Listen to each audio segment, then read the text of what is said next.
Good morning guys! Kumusta na po kayo mga friends natin dyan? Ako po ay babati sa inyo ng magandang umaga po. This is Rosario, yung friend nyo, isang nurse nomadic. Ito po ay short vlog lang po ito guys. Panakita ko lang dito kung gaano sila ka low tide dito guys after the full moon. So this is still here in Bodega Bay. Malapit na po ako sa may Spad Marina. So ito guys, ito lang isang side na ito nga mai-vlog ko. Tingnan natin guys. Ganito sila ka low tide after the full moon kasi kagabi full moon kagabi tapos nagka-camping ako dito somewhere. And then usually yung tubig niya yan guys kung hindi after full moon, yung low tide niya hanggang diyan lang sa may bato-bato diyan guys, oh. Dito. Yan ang parang low tide niya. Yung mga bato-bato dyan, yan yung, yung manipis na tubig. Pero ngayon talagang wide siya guys.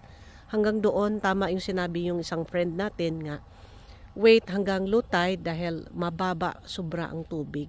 At saka marami daw ding coastal foraging. But today guys is Monday, August na 28 na po tayo, 2023. California time is 7:33 in the morning. So, siguro walang masyadong pumunta dahil first day ng trabaho Monday, so wala akong nakita pa doon nga kumukuha ng mga shells. Siguro kung kapag Friday or Saturday siguro maraming pumupunta dito mangunguha ng mga shells. Pero ngayon parang wala akong nakikita Yan. So busy lang yung mga ibon, panguha ng mga shells. Ang mga shells magkapagkain nila. Tingnan natin to guys. Yung may mga dito guys, yung ginagamit ng paghila ng mga boat nila. Itong klaseng pangtuto. Dito nila nakaparking. Or I'm not sure kung parental ito or pag-aari talaga ito ng mga may-ari ng mga boat. Kasi doon may lunch area ng boat And pero again, hindi busy dahil siguro dahil Lunes Kanina may nakita akong malaking RV dumaan, naghihila ng kanyang boat. Or look at this guys, baka nito, abandon na to kasi tingnan mo parang sira-sira na. Yeah, baka abandon na to. Kasi wala naman kong nakitang dito naghila. Tingnan mo guys, parang sira na Yan, sira na. Rusty na masyado. So doon din, yun, parang matagal nang hindi ginagamit to Pero ang dami niya guys, Ang dami. Baka naman ina-abandon na to or dito lang naka-parking, whatever, hindi na binabalikan or for display or whatever. Kasi masyado na siyang guys, rusty.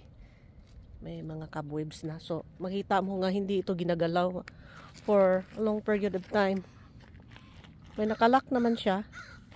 May lock, pero tingnan mo guys, ang daming cobwebs na. So naka-cobwebs na siya para mahabang panahon na hindi na siya nagagamit.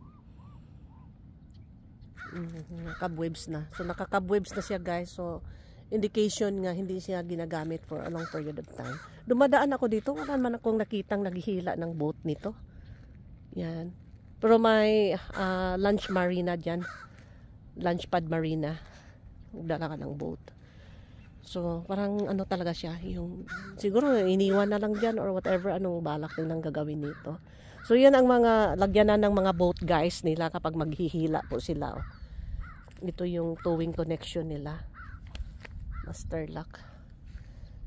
Yan. Pero obvious nga hindi siya nagagamit dahil may mga cobwebs na Hindi nagalaw for a long period of time. So, ang dami nila guys, Yan. Tapos may campground doon sa unahan and then may lunch pad area ng mga boat. Tapos guys, ko lang kasi usually pumunta ako dito, hindi ko nakakatch itong napaka low tide nila. So this is really a very low tide talaga. Yan. Malapit na ako sa may Spad Marina guys. Pretty close na, hindi lang masyadong makita yung mga boat dyan dahil sa sobrang foggy. Normally parang normal na nila ng scenario yung fog talaga dito guys. Kasi coastal area parang aquamarine na rin sa kanila. Tapos yun may naglalakad ng aso niya. So parking lang ako dito sandali guys para ma-vlog ko lang kahit ano lang, short vlog lang muna tayo.